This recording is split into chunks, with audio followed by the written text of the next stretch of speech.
పెద్ద పెద్దోళ్ళు కోట్ల రూపాయలు బ్యాంకుల నుంచి రుణాలు తీసుకుంటారు, ఇచ్చేదా పెట్టేదా? ఇప్పుడు ఆ బ్యాంకుల పైసలన్నీ విజయమల్ల వేసుకుపోయిండు, మిగిలింది లగడపాటి వేసుకుపోయిండు, ఇక పెద్ద పెద్దోళ్ళంతా వేసుకపోతే ఇప్పుడు మా పైసలు పెట్టమంటున్నాను. మా గరీబోళ్ళ పైసలు పెడుతున్నట్ట.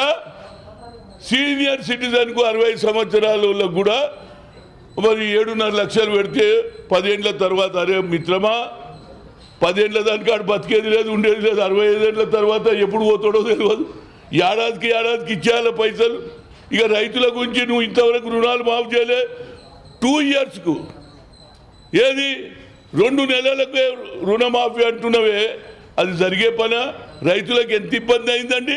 ఇండియా అండ్ పాకిస్తాన్ మ్యాచ్ అయితే ఎట్లా టీవీల దగ్గర నిలబడ్డారో, రోడ్ అంతా ఖాళీ. నరేంద్ర మోడీ క్యా బోల్తా, నరేంద్ర మోడీ క్యా దేక్తా ఇట్లా నిలబడ్డారు. ఏమి తుస్సుమన్నది. ఇక దానికి ఈయనట ఊరూరు తిరిగి చెప్తారట బీజేపీ వాళ్ళు. ఇవాళ ఒక బీజేపీ ఆయన అన్నాడా, నాకు చాలా మంచిగా అనిపించింది. మహాత్మా గాంధీ తర్వాత అరే ఇక్కడ మహాత్మా గాంధీ నరేంద్ర మోడీకి ఎందుకు రావు? ఇంత కూడా ముత్యాల ముగ్గు అని సినిమా చూసినుంటి dip dip dip dip dip ఇవి భజన చేయండిరా బాబు. ఇది ముత్యాల ముగ్గు సినిమా నారా బాబు? ఎక్కడ మహాత్మా గాంధీ, ఎక్కడ నరేంద్ర మోడీ? ఎక్కడ పొంతన ఉన్నదా?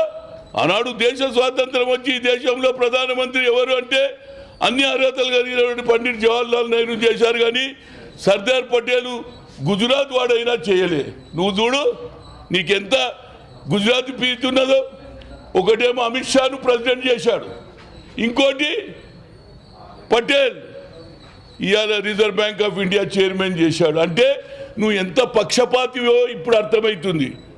అదే మహాత్మా గాంధీ ఆనాడు అన్ని అర్హతలు ఉన్నటువంటి విదేశాంగంలో నేర్పున్నవాడు, తెలివిగల్లవాడు, ఇంగ్లీష్ బాగా చదువుకున్నవాడు, ఇతర దేశాలలో చదివినటువంటి పండిట్ జవహర్లాల్ నెహ్రూ చేస్తే దాన్ని కూడా చేస్తాడు.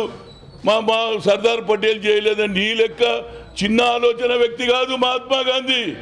ఇక పోతే ఇప్పుడు కొత్తగా అంటున్నాడండి, ఇది మాత్రం తప్పనిసరిగా మీడియా వాళ్ళు రాయాలి.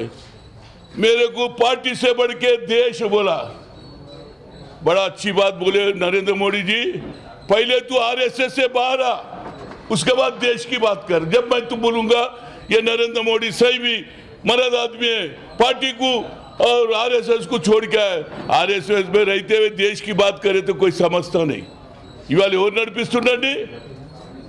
నిన్నటిదానిగా సోనియా గాంధీని అన్నావు remote control, Manmohan Singh for नाम का प्रधानमंत्री అన్నావు, పేరుకే ప్రధానమంత్రి అన్నావు, కానీ రిమోట్ కంట్రోల్ సోనియా గాంధీ అన్నావు. ఇవాళ నీ రిమోట్ కంట్రోల్ ఎక్కడుంది? నాగ్పూర్లో ఉన్నది,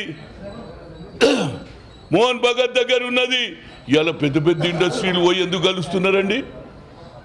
టాటా బిర్లాలు పోయి ఎందుకు కలుస్తున్నారు? మోహన్ భగత్ నాకు అర్థమైతే లేదు. ఇవన్నీ డబ్బులన్నీ ఎక్స్చేంజ్ ఎప్పుడూ అయిపోయినాయి. ఇవాళ బయట దగ్గర కోట్ల రూపాయలు దొరుకుతున్నవి.